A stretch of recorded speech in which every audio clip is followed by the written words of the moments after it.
Hello guys and welcome.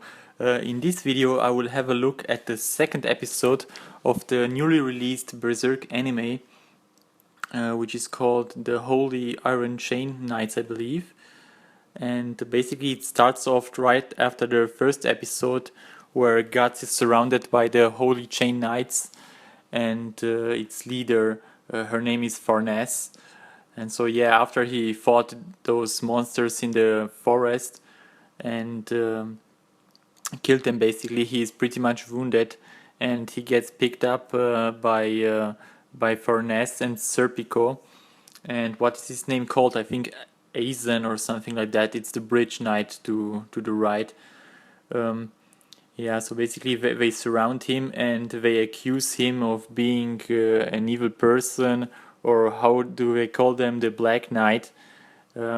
So yeah, Guts being pretty much wounded and stuff, he decides to just sit there and take some shit from Farnes till then the knights surround him and want to capture him, but Guts being Guts, of course, pretty much gets annoyed fairly quick, and then he has a flashback to this one awesome scene from the second movie, I believe, where he slayed like 100 guys in the forest.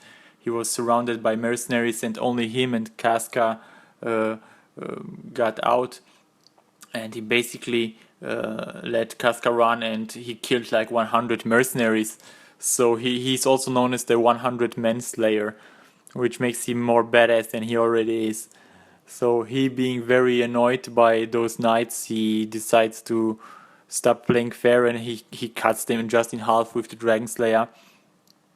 And yeah, so shocked by these events, the other guy, the bridge knight, Aizen, joins the fight and tries to defeat him, but Guts just avoids his attacks and he just jumps over him. And then he tries to go for Farnes, killing a lot more of the knights in the process, because those knights, they don't really know who they are dealing with here, so they get just cut in half by his sword. Then he jumps over to Farnes and tries to capture her, but being wounded, he gets unlucky, and I think even Serpico throws a wooden log on his feet, and Farnes manages to somehow wound Guts on his neck, and he passes out because he was already so worn out from the previous battle with the demons in the night that he just passes out. And yeah, Farnes kinda got lucky there, capturing him. So basically they take him back to their camp, where there is a very cool flashback scene where Guts remembers how he killed all those guys on the battlefield, and how Griffith always helped him out and always were there for him.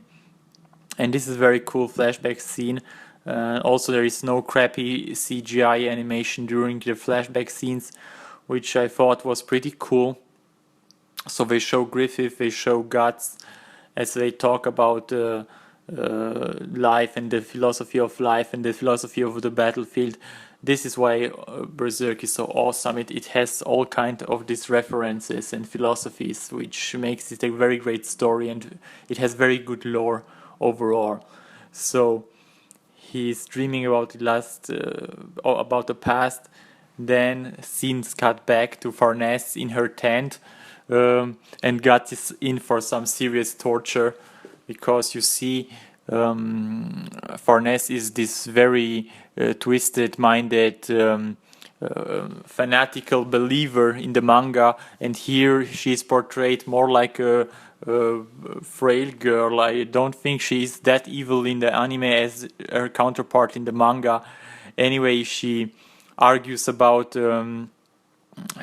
with Guts about God and her beliefs, And I think this is a very cool dialogue between her and Guts, because even Guts asks her if she ever saw God, and he basically shows her her true self, and then she got so mad at him and tries to beat him up with her whip, to whip him up.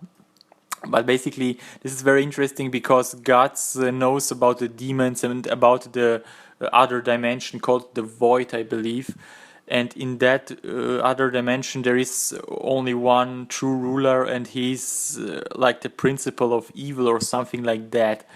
Anyway, he mocks Farnes pretty hard, and I think she even admits it, but she won't say it out loud. She just tries to beat him up.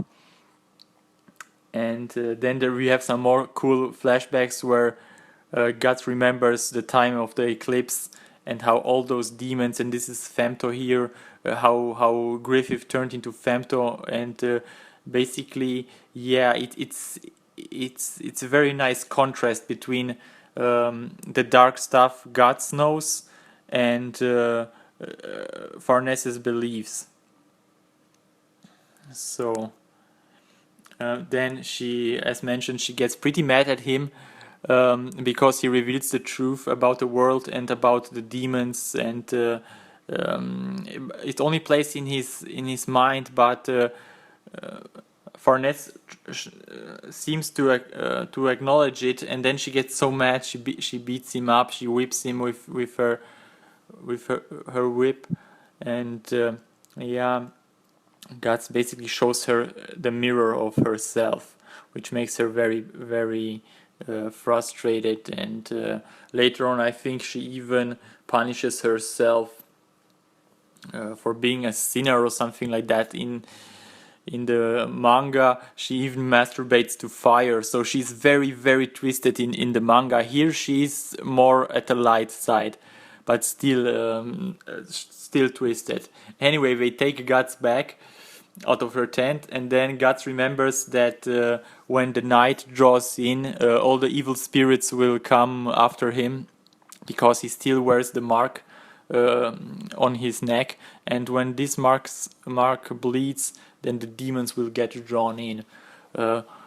Fortunately, Puck comes in out of nowhere with the keys to his cell, and Puck is always this uplifting comical character, and he frees him, of course, and then Guts goes back to Farnes's tent to get his stuff back, and he finds her punishing herself, whipping herself with the whip as the fanatical woman she is.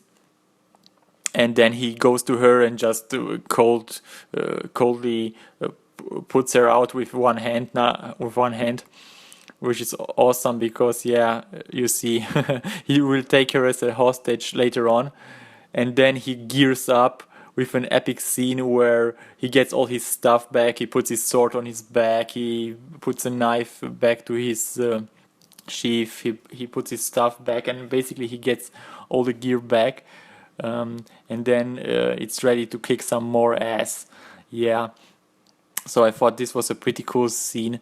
You know, like all those scenes in the Rambo movies or in the Commando movie where Schwarzenegger just gets his stuff back and then he puts all the stuff back. This was kinda cool. I thought this was really funny. And then he takes Farnes hostage and tries to get out of the camp. Yeah, this is like at the last half of the episode where he burns down the tent, gets out with Farnes on his back, steals a horse, and basically hauls ass out of the camp. And all the chain, holy chain knights are pretty much hopeless. Because he has Farnes as his hostage, of course, puts her on the horse, and Serpico grabs a horse and takes pursuit of Guts and Farnes. So, yeah, basically he tries to catch up with them and rescue Farnes. because they are like old friends, or old friends for Serpico and Furness. So Puck, the nice guy or the nice fairy that he is, tries to cheer up Furness, but finds out that she can't actually see him because I think because of her holy beliefs or something like that. And then the stupid girl tries to jump off Guts' horse, and he catches her because she's still on the horse, and she tries to jump down, and then Puck makes this very funny face. He has always this chibi form, which is hilarious when he finds out that she can't actually see him, but Guts, being all dark and evil and seeing all those mythical things, he actually can see him and speak with him, but Farnese isn't able to do so. This was also a cool part in the manga, I believe. So yeah, this is basically like the end of the episode where Serpico is trying to catch up with them, and then he sees all those demons around him, and because when the night draws in, all those demons come out for Guts, and everyone who is near Guts during that time is pretty much in danger because all of the demons. So this is how this episode ends. I personally thought it was pretty interesting. It was a very step up from the first episode. The crappy CGI is still in there, but what was great about this episode was the music. The music, especially at the end where Guts rides away with Farnese, was pretty good, I think, and it had this Berserk vibe to it. So definitely from the sound department, it's awesome to hear, and there are some tracks which are great. What was bad about it was, of course, the CGI seems so out of place sometimes, and all the characters are CGI. The flashbacks were cool with Griffith, and the Eclipse parts which was all drawn in 2D. I thought that was interesting, and of course the music was awesome, and the story, guys. I think the story is the one thing that holds this series together, the epic Berserk lore. Yeah. So I'm very curious what the next episodes will bring. I will try to make a review on all of them if I have time. And in the meanwhile, yes, I hope you enjoyed this video. Tell me about what you thought about this episode, and see you guys next time. Everyone take care. Bye bye.